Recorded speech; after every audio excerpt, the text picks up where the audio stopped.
need to have a healthy attitude to respect even these insignificant problems with ESD. Once you are aware that they are occurring and that they can lead to worse problems or to frustrating situations, and you take a step to rectify it before you have hard failures where it's identified as a failure, you're doing a very, very good thing in your life.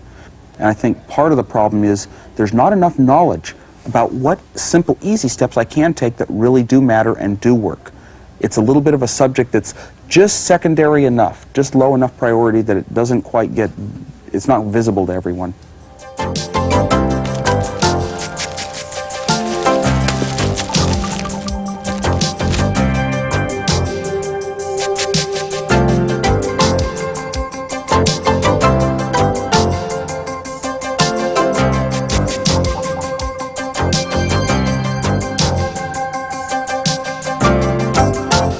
Hi, I'm David Cram of Apple Service. I know you'll be thrilled to hear that the computer service industry has a problem that many of us have never really faced before. Sparks. The kind you get on a dry day when you touch a doorknob, only much, much smaller. So small you can't see them, you can't feel them. They never used to bother us much. Integrated circuits were pretty coarse 10 years ago, but now we have circuits so small and so fragile that very low voltages can make chips like these stop working, or worse, cause them to look like they're working but do weird and unreliable things. And it's getting worse. Just about every computer product made today has chips in it that can be damaged by the charge that's just resting in a necktie or a synthetic sweater. We're talking about ESD, electrostatic discharge. Here's what happens. When some dry non-conductors separate, they each take an opposite charge. If there's a conductor nearby, the non-conductor will induce a charge on the conductor, and the conductor discharges it when it gets close to another conductor. And that discharge is what causes the damage. When you walk across a carpet, your shoes separate from the carpet, creating a charge on them. And the charge on your shoes creates a charge on your feet by induction. Now your sweat layer makes you a conductor all over, and the charge clings to the surface of your body until you touch another conductor like a doorknob or another person or an IC chip. Then it discharges in the form of a miniature lightning bolt. If you can feel it, it was at least 3,000 volts. 10 years ago, these things had traces big enough to tolerate a 3,000 volt hit and still work. But some of the tracers we're using now are so thin they can be damaged by as little as 30 volts. It'd have to be 100 times stronger for you to even feel it. What do you have to do to generate 30 volts? I'll raise my arm. That's about 225 volts. As you can see, it doesn't take much. There are two kinds of problems. One is the field created by certain non-conductors such as plastics. The other problem is discharge from one conductor to another. How do we know about all this? I can't touch a working chip and then take it apart and show you the damage. We'd have to use an electron scanning microscope that magnifies several thousand times. It's an expensive process and not something we'd do casually. But if you take the top off the chip and look for damage, and if it looks like this, or this, you know it was caused by a spark. Believe me, if you need proof, we've got tons of hard evidence and thousands of photographs. Actually, we believe in a lot of things we can't see: germs, radio waves, radioactivity, for just a few examples. 150 years ago, the medical profession had never heard of germs, and it took a long time to convince surgeons that they have to scrub up before cutting into someone and not just wash up afterward. Another example is radioactivity. We believe in it not because we can feel it, but because we know its effects can be horrible. It's not so important for you to understand exactly what happens inside the chip when it gets zapped by an electrostatic charge. It is important to accept the fact that something happens, something bad, to the boards that you care about.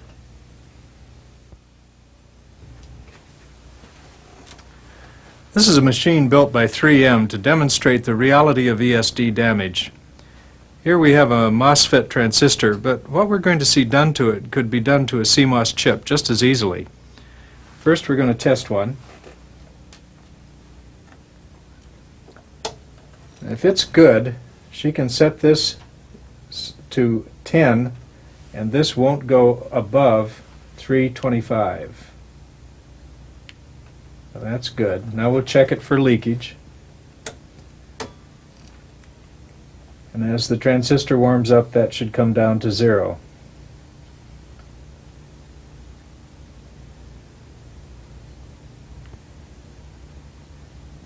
The tension mounts. Okay, we got a good one. Now I'm just going to charge myself and touch it. And we got a dead short. Let's try it with a new one.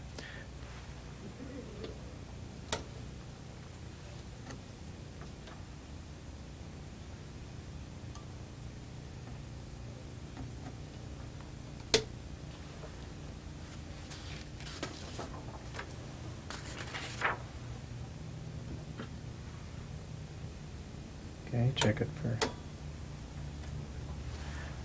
It's just an overhead transparency foil.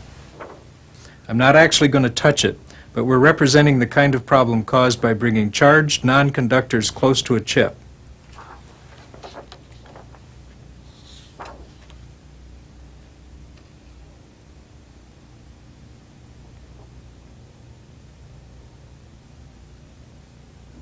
Okay. And also this time we're going to put it on a little board. Just put it on that.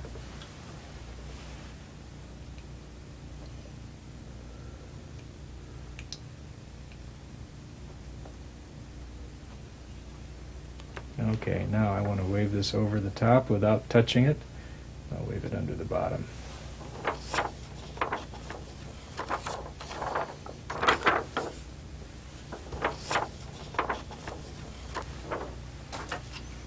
Okay, now check it again.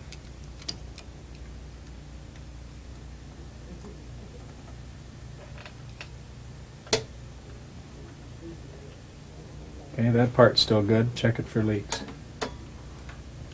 Uh-oh, it has a short. And I didn't touch the transistor.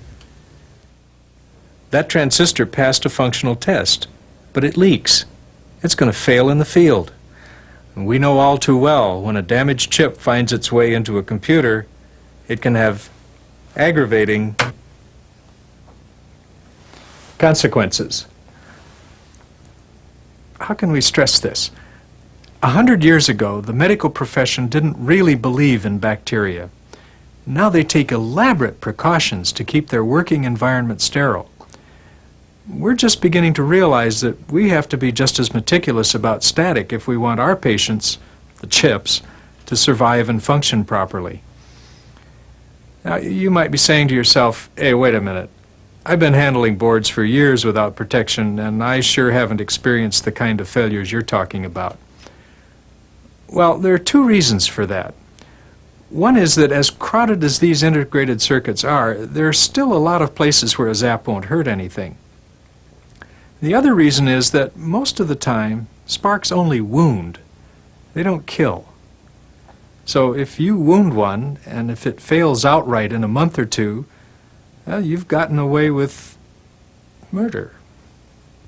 It's question time. Take a look at the following and tell me if the chip on the bench is going to be all right.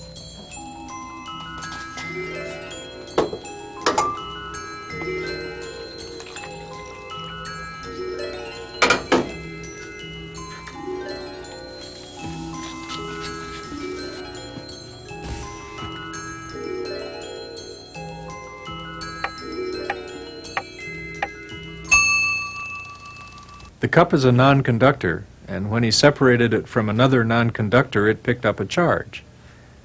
He placed the charged non-conductor near the chip, and inside the chip are conductors.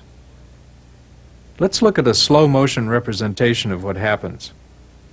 As the field surrounding the cup envelops the chip, it causes voltage changes in the traces.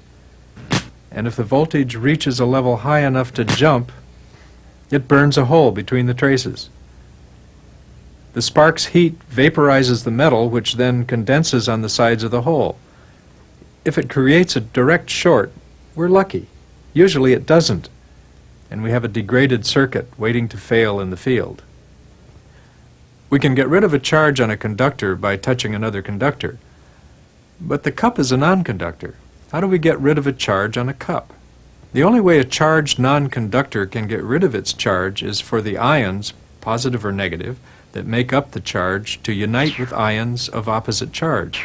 The air has ions floating free, and gradually the cup will find enough to go back to neutral. But that can take quite a while, hours, days. If you want to hurry the process along, an ionizer generates both positive and negative ions, and as they flow around the object, it takes what it needs. But even an ionizer can't neutralize the charge quickly enough to prevent damage, which happens in the first few millionths of a second. So what can we do? Well, the basic rules are simple. If the device is not being worked on, it should be in a shielded bag. If the device is not in a shielded bag, don't touch it unless you're grounded with a wrist strap or a heel strap. And don't let ordinary plastics or synthetic clothing get close to it. Let me show you something. This is a gadget that spits out positive and negative ions. I'll just prove it to you with my static meter here. Positive and negative. Now zero the meter. This is a new bag. Now I'll put the meter inside, turn it on, zero it, and then I will fire the gun at it, and there isn't a wiggle.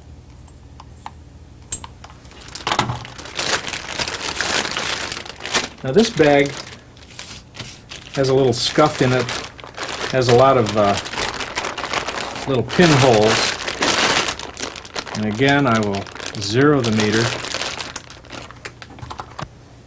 As you can see, this is allowing 200 or 300 volts to seep through the bag. When we say put it in a shielded bag, we mean a good one, not one with a lot of holes or a lot of scuff marks on it. If you see a worn bag, test it. Don't risk a $100 board to save a 60-cent bag that's already lived a rich, full life. While we're at it, let's see what happens when you put it inside a bag that's anti-static but unshielded. This is a typical anti-static bag, but it's unshielded. Put the meter in, zero the meter. Oop, better set that on high. Zero the meter. And as you can see, it's allowing 4,000, 5,000 volts to seep through. This bag won't cause sparks, but it won't protect from a field that's placed near the chip. By the way, we used to think that once the chip was mounted on the board, it was no longer susceptible to ESD damage. Not so. In fact, the possibility of damage actually increases because the traces and leads on the board act as antennae. A proper workstation will have a conductive mat grounded to earth ground, to which the worker attaches a wrist strap cable. When we say ground, we mean real earth ground. The ground wire in a modern building will probably be all right, but you can check it with a ground checker. The wrist straps have to touch the skin, or they don't do any good. If the worker can't wear a wrist strap because it hampers movement, he can wear heel straps, which go from the moist inside of his shoe to ground by passing under the heel. Of course, he must be standing on a floor pad that's both conductive and grounded. By the way, I've had techs tell me that you don't have to worry about grounding unless you have carpeted floors. That's just not true. It doesn't matter what you have on the floors. If you're not grounded, you can't be sure you're ESD safe. The tools used at the bench, like soldering irons, have to be grounded, and devices like solder suckers must be made of conductive plastic. These old blue ones can generate several thousand volts on a dry day. Be careful of heat guns. Some can generate over 10,000 volts directly on your work. And don't use toothbrushes to clean your work. Brushes should be natural bristles, not plastic. And storage bins should be made of conductive plastic.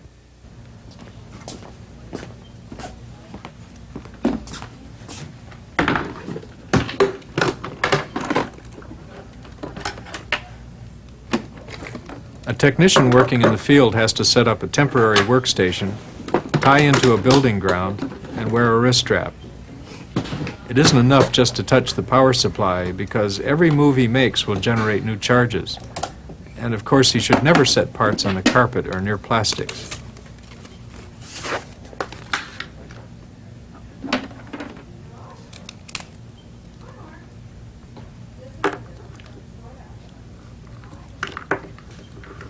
Okay, let's see if you can answer some more questions. Watch this scene and see if you can spot anything wrong. Hi, Dave. Can I borrow this tool for a second? Sure, go ahead. Thanks.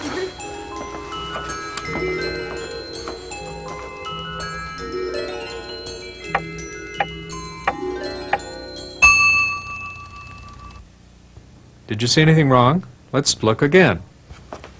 The tech walks up wearing a synthetic Hi. jacket, Hi, Dave. Can I borrow this probably tool for a loaded second? with static. He doesn't touch a thing, but when he reaches across to get the tool, his jacket almost touches the work on the bench. And that could be enough to hurt the board. Try this one.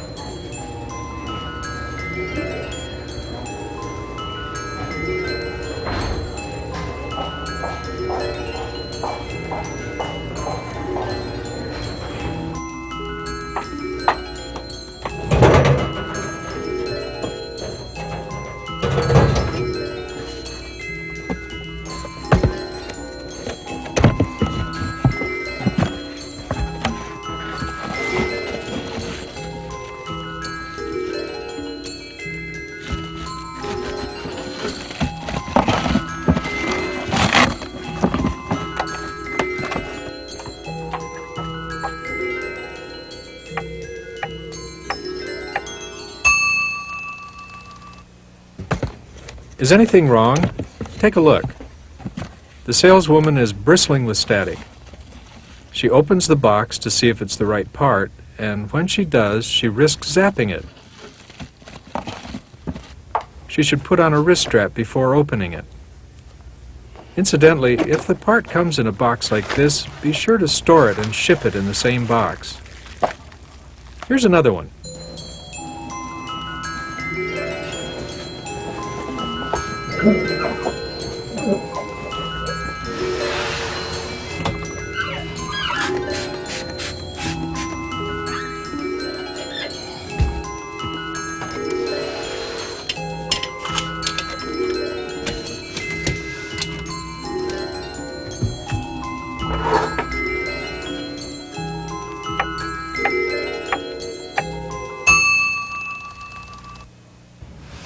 What's the problem? He has anti-static carpet on the bench, and he's just sprayed it. Now, the carpet won't spark to the board he's working on, but it isn't grounded, and the technician isn't grounded either. As soon as he generates enough static, it'll discharge to the nearest conductor, probably the board. I'm sorry to say, all those lovely carpeted benches really have to go. Another problem is that the board was left out in the open. Air is a major generator of static. Think about that the next time you see lightning. And the board should not be bathed in open circulating air any longer than necessary. When you're through working on a board, or when you're through for the day, put the board you're working on in a shielded bag. Try another one.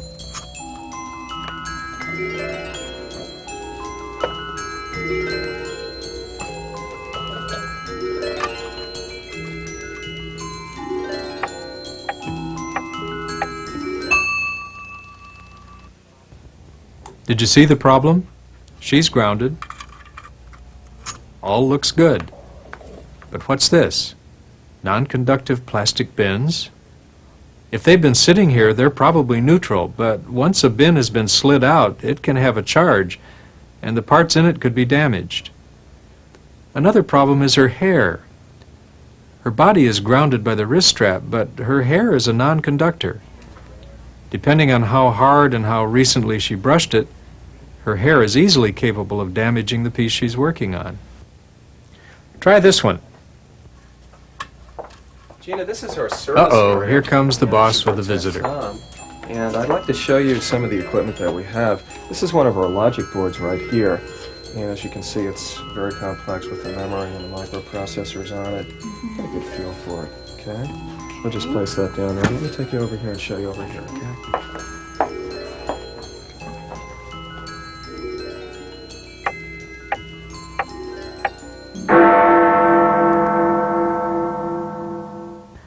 It's easy to see what was wrong, but not so easy to know what to do. Very complex. The boss was ungrounded, as was the visitor.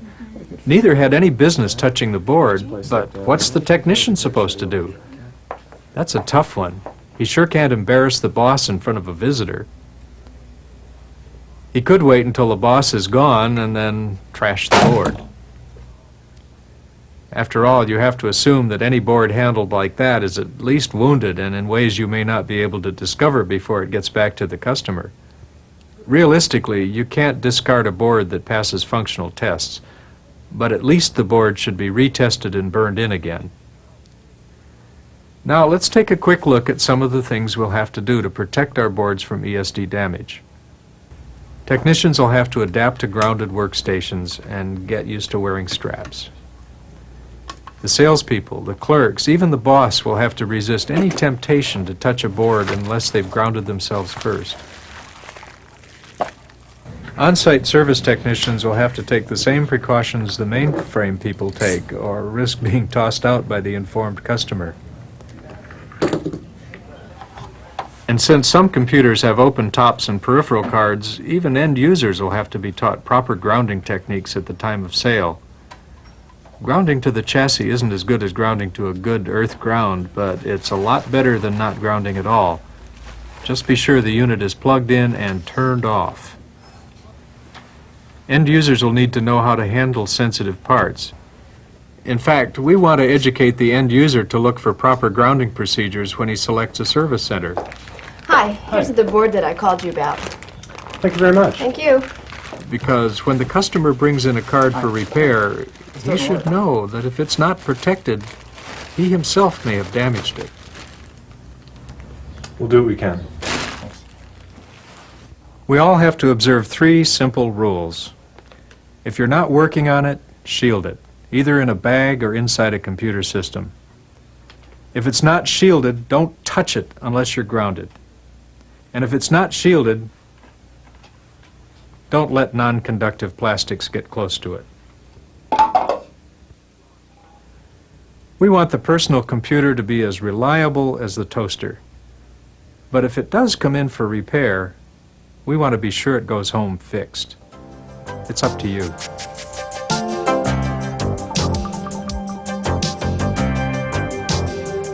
You know, even from personal experience, I've had a lot of my own equipment, and I'm not working day in day out passing a lot of equipment through my hands. It's what I own and use. I've had a lot of it fail for ESD reasons. I mean, one of the key architecture features of the Apple II that was a huge plus for the whole industry getting kicked off actually came about because of an accidental ESD experience. Tell us about it. Sure. The first design of the Apple II said the cheapest memory chips are 1 megahertz. A TV line scans across for 40 microseconds of video and 25 microseconds of blanking. So I gave the video circuits, in the first Apple II design, gave the video circuits 40 microseconds in a row, 40 cycles of RAM. And then I gave the microprocessor 25. And I thought holding the microprocessor off for 40 microseconds was plenty safe. All the specs assured it. The engineers on the phone assured me that it could go for 2 milliseconds. But the Apple IIs I was demonstrating, they would fail. All of a sudden, the processor would go bad. The 6502 would go bad. So I'd plug a new one in, and it would work fine. And I had this dead 6502, but for some reason, it still worked in an Apple I. It was a very weak effect that caused it not to work in my Apple II design, but it did work in the Apple I design. Well, it forced me to figure out that the electrostatic discharge, one time I actually noticed a spark, and right when it went bad, and I knew that that's what led me on to it really was some sort of electrostatic discharge was not destroying the chip, but it was ruining a parameter that wasn't clearly specified in any data sheets. And I finally determined that, okay, you cannot hold this processor off for 40 microseconds. You can when it's brand new, but you cannot a week later. Every single one I used, you could not a week later. And that led me to search for the fact that now the 2 megahertz RAMs were inexpensive, and by going 2 megahertz, we could have video processor, video processor, video processor. It's a very famous characteristic of the Apple II that helped make a lot of its architecture work so well and give it such great performance. And it came about because I was trying to solve an ESD-related problem. ESD protection, when it's a disastrous failure, it's spotted instantly. You know, we can all put a weight on that. One of the worst things about ESD failures is that sometimes they're partial. They are intermittent. They cause a computer that will occasionally run for a few hours and then crash, but it can't be traced. You try to run all the tests on it, everything seems to run fine. These intermittent problems are the worst ones. They're the hardest ones for technicians or normal people to deal with. You can go for several months before usually the problem gets worse, is the only way you ever do get it rectified. If you have a sloppiness about your whole approach, eventually it's going to lead to some of the more disastrous problems, particularly later in your own career.